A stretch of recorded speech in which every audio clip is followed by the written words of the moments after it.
Assalamualaikum warahmatullahi wabarakatuh. Salam sejahtera buat semuanya. Semoga senantiasa diberi kemudahan dalam segala urusan dunia akhirat. Untuk yang baru menemukan channel ini, silahkan berikan dukungan dengan cara subscribe, klik like, serta bagikan ke teman-teman Anda semua. Satu hal menarik yang akan kita simak dalam video ini ya kawan-kawan, mungkin masih banyak yang belum tahu siapa sebenarnya yang mengunggah ijazah Pak Jokowi paling pertama kali. Dalam hal ini mungkin masih banyak yang belum tahu siapa yang mengupload ijazah Pak Jokowi pertama kalinya. Pertama kali mengupload ijazah Pak Jokowi adalah Dian Sandi, yaitu seorang kader PSI yang mengupload ijazah Pak Jokowi tanpa izin tentu. Kemudian menjadi kontroversi di media sosial, kemudian diteliti dan dianalisi oleh Rosuryo dan kawan-kawan yang katanya ahli. Tentu semua udah tahu ya. Apa sih sebenarnya tujuan Dian Sandi ini mengupload ijazah Pak Jokowi? Nah kemudian apa tujuan Rosuryo dan kawan-kawannya ini untuk meneliti ijazah Pak Jokowi yang katanya uji forensik digital dan lain sebagainya ya kan? Kemudian berujung gugatan ke pengadilan di Kabareskrim oleh rombongan Roy Suryo. Susul lagi dengan laporan Pak Jokowi ke Polda Metro Jaya. Setelah dilakukan penelitian oleh Kabareskrim, ternyata ijazah Pak Jokowi dinyatakan asli. Nah, setelah dinyatakan asli, Dian Sandi ini mendatangi Pak Jokowi untuk meminta maaf karena sudah mengupload ijazahnya tanpa izin ya kawan-kawan. Ya tentu dalam hal ini tidak ada masalah ya bagi Pak Jokowi ya kan. Yang menjadi kelepek-kelepek tentu rombongan Roy Suryo nih makin. Saya rasa tak perlu berlama-lama, langsung saja kita simak videonya. Kedatangannya hari ini Mas dalam rangka apa? Ya, saya tadi berangkat dari Jakarta.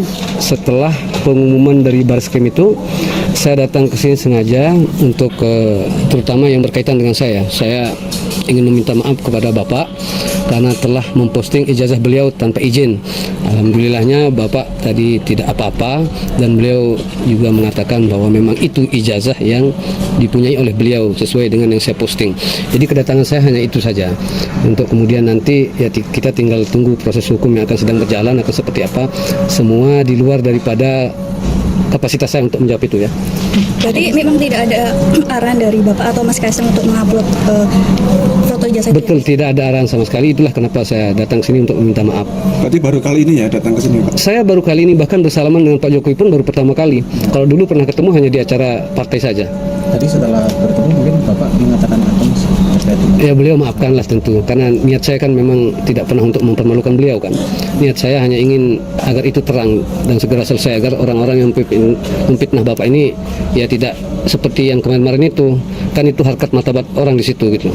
Melihat tadi Bareskrim menyatakan bahwa itu ijazah aslinya Bapak, seperti apa Mas kalau penjenengan? Ya tentu saya bersyukur lah ya kan, karena di pengumuman itu juga mengartikan bahwa saya juga tidak menyebarkan hoax kan jadinya. Itu aja sih. Terkait proses hukum yang kemarin sempat laporannya seperti ini? Sampai hari ini kan saya juga belum tahu perkembangan, tetapi yang pasti gugur itu adalah yang berkaitan dengan yang ada di Mabes sama Bareskrim kan. Nah kalau yang di Polda Metro Jaya saya tidak bisa komentar, saya pun kalau diundang pasti saya akan hadir. Kenapa yang di Bareskrim itu? Kan saya dilaporkan di Bareskrim. Setelah dinyatakan asli ya tentu kan gugur. Saya juga tidak akan menuntut balik. Kalau mendapatkan foto ijazah Pak Jokowi itu dulu gimana Mas? Saya sudah sampaikan itu kemarin. Nantilah itu ya. Dari teman ya Mas? Iya kan dari teman.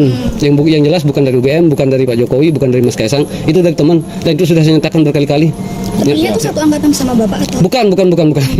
Kebetulan aja dapatnya begitu. Karena itu kan ijazah sudah diposting lama oleh beberapa akun juga kan. Tadi ditanya sama Bapak dapat ijazah itu dari mana gitu? Bapak nggak tanya karena beliau mungkin tahu bahwa itu pernah diposting, pernah dipublikasi oleh UGM dulu kan. Bapak kan juga mungkin waktu acara pertemuan dengan teman-temannya itu kan memang yang hadir itu kan ijazah waktu itu. Selebihnya itu nggak ada yang ditanya sama Bapak. Saya hanya minta maaf aja. Ya. Mendapatkan dokumen itu sampai akhirnya Abang posting. Saya tadi kalau saya tidak salah itu hanya 1 hari lah. Hanya 1 hari dari saya dikasih itu langsung saya posting. Hanya 1 hari. Tapi kan ada peristiwanya yang melatar belakangi. Jadi ketika saya menceritakan itu ke akun X itu, sampai saya memiliki sebuah tulisan yang panjang tentang UTAS itu kan risetnya lama. Kita bukan berbicara ijazah itu ya, tapi riset tentang bahwa benar apa tidak Pak Jokowi itu berkuliah itu kan udah lama. Sampai akhirnya saya dikirimkan ini loh ijazah Pak Jokowi gitu. Nah, teman yang mengirimkan saya ini kan juga memberikan referensi kepada saya bahwa jangan takut untuk memposting itu. Bahasanya begitulah, jangan khawatir karena ini sudah dipublikasi oleh UGM. Ini juga sudah dipublikasi oleh salah satu ahli forensik gitu kan. Tapi yang abang posting dengan barang bukti yang tadi seperti penyidik nggak, barang bukti yang sudah diserahkan oleh Pak CW ke penyidik. Pak CB siapa? Ke penyidikan sudah menyerahkan barang bukti pada saat. Oh, nggak tahu saya. Nggak tahu. Saya nggak ditunjukkan. Saya hanya menyerahkan barang bukti awal untuk kemudian nanti selanjutnya saya juga diminta untuk melengkapi kan barang bukti yang lain. Saya akan serahkan kembali. Nunggu jadwal.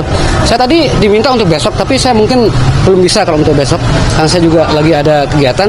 Mudah-mudahan 1-2 hari saya sudah bisa menyerahkan kembali bukti-bukti yang saya lengkapi. Bang, tadi motif abang memposting unggahan itu yang menyatakan kalau itu asli itu ada perintah atau emang keinginan sendiri? Tidak ada perintah, itu keinginan sendiri. Saya marah karena Jokowi digitukan, dijadikan bulan-bulanan sejak kita nggak tahu lah tahun berapa itu aja sebenarnya. Ketika beliau sudah selesai, tiba-tiba hari ini beliau sudah selesai jadi presiden, tapi masih saja diserang, itu saya tidak terima. Itu yang membuat saya ikut tampil lah untuk menyuarakan ini sebagai dan mencari-cari bukti bahwa beliau ini benar telah menyelesaikan kuliah. Bahkan saya kan dari awal itu saya jalan cari yang namanya Sipan Maru, Sipan Maru itu majalah Perintis istilah zaman dulu itu. Nah, majalah Perintis itulah kemudian yang saya jadikan rujukan awal untuk mencari siapa-siapa teman Pak Jokowi berkuliah. Bahkan majalah Perintis itu pun bukan saya dapatkan dari temannya Pak Jokowi, tapi masih satu dalam kampus Pak Jokowi. Orang tua teman saya lah di Semarang. Jadi abang bilang abang marah ketika ada orang-orang yang mengatakan kasihan Pak ijazah Pak Jokowi. Menurut abang apa sih menurut pandangan abang gimana sih sosok Pak Jokowi sehingga bisa membuat abang sendiri marah gitu di mata abang? Kalau saya karena pendukungnya,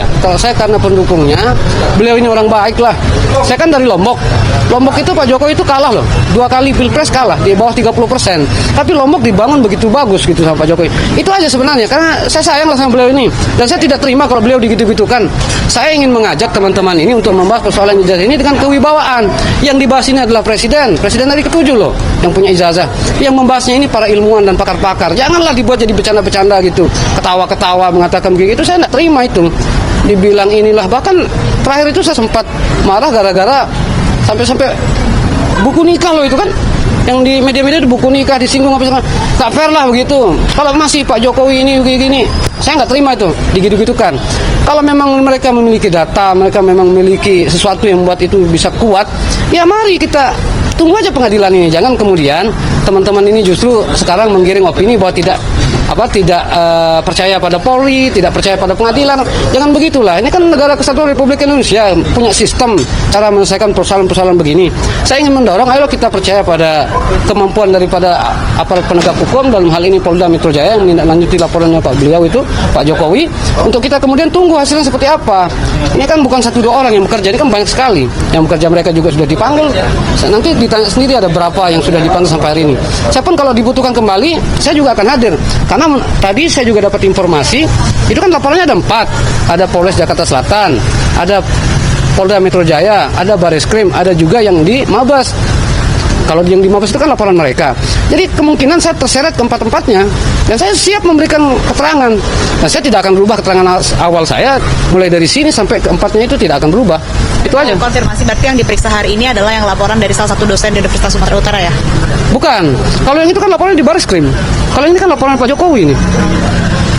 Itu laporan Bareskrim itu. Berarti abang sebagai saksi lapor gitu Bang? Mungkin tidak masuk dalam kategori itu, tidak masuk dalam saksi pelapor maupun terlapor. Tapi saya hanya diminta klarifikasi karena menurut saya nama saya disebut oleh terlapor, sehingga saya perlu dikonfirmasi kembali. Nah, klarifikasi ini saya hadiri. Tapi kan tidak cukup sehari, besok juga saya akan datang lagi. Cuman jadwalnya belum. Berarti besok ada pemeriksaan lagi di sini? Bukan, lebih kepada penyerahan bukti-bukti. Tadi kan sudah saya serahkan bukti awal. Menurut aparat penegak hukum, polisi mungkin itu belum cukup, makanya saya akan lengkapi nanti. Itu aja. Laporan yang 30 April berarti ya? Laporan yang 26. Itu kan tanggal 26 Maret kejadiannya, tapi laporan peristiwanya ya 30 April. Ini lebih ke pengembangan aja. Oke. Makasih ya. Demikian untuk video kali ini ya kawan-kawan, semoga bermanfaat bagi kita semua. Semoga kita semua bisa memetik pelajaran dari video ini, bisa mengambil hikmahnya, bisa mengambil indahnya. Satu hal yang perlu saya sampaikan, jika Anda mendapatkan informasi, tarik benang merahnya dulu, cari informasi pembanding agar Anda tidak keblinger. Jangan mudah percaya, jangan mudah terprovokasi, apalagi terharu. Terima kasih sudah nonton. Assalamualaikum warahmatullahi wabarakatuh.